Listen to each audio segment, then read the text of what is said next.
Ladies and gentlemen, Chris Bliss.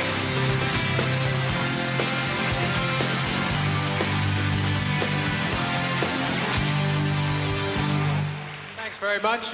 Great to be here for your 20th anniversary. My wife Daisy and I just celebrated our 11th wedding anniversary, which I don't know if that deserves applause.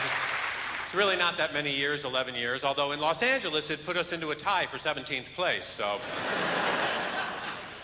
I don't think marriage is for everybody anyway. I just saw one of those human interest stories on the news about a 94-year-old man and a 95-year-old woman that decided to get married. I give it 5 years tops.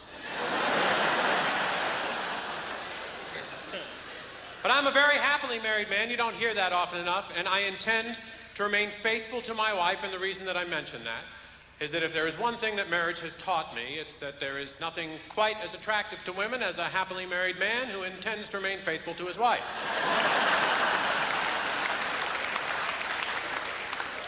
Living in Los Angeles, the worst traffic in the universe. Although the city's trying to deal with it now, LA has announced they are spending millions of dollars to develop the world's first smart freeways. They're going to put sensors into the surface of the road and sensors into the vehicle. You're going to be able to get into the vehicle, call out your destination, and the vehicle's going to take you there. Yeah. Sort of like the bus.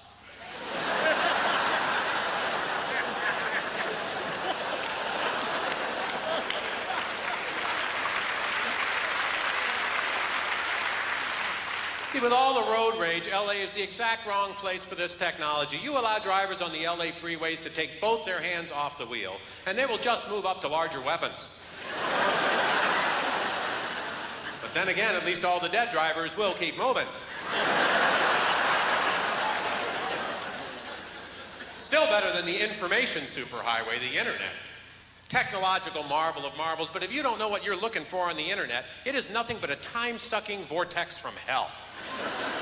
3.5 hours later, I'm stuck on some 5th grade class in Missouri's website. Little bastards are going through my credit card history. I am not a fan of the information age, though. I have enough information. I'm so well informed that I can't enjoy a damn thing anymore. I order a hamburger.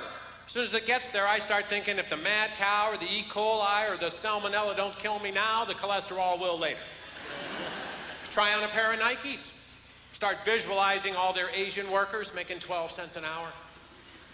Although, you know, in Nike's defense, if you are willing to work 80 or 90 hours a week, it adds up.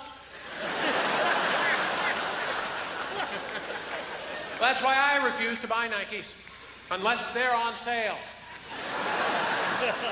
If they're not paying full wages, I am not paying full price. Power to the people.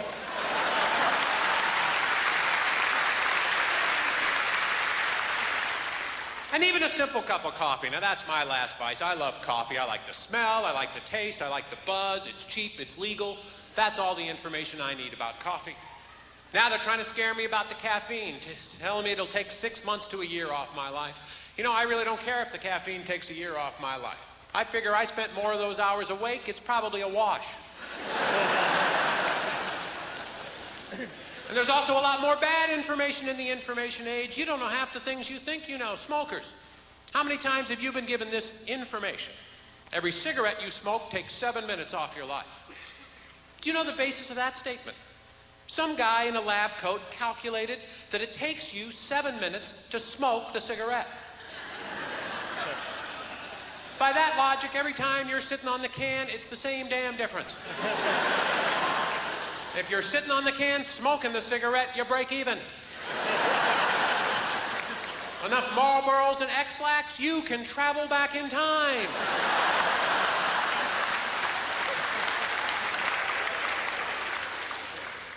Of course, now they're trying to tax the poor smokers to death. That doesn't bother me. I'm a non-smoker. Sometimes I think we ought to just eliminate every other tax out there and make it $185 for a pack of cigarettes. I know smokers, you think that's unfair, but I guarantee the smokers that the government would cure cancer then, because they would have to keep the smokers alive.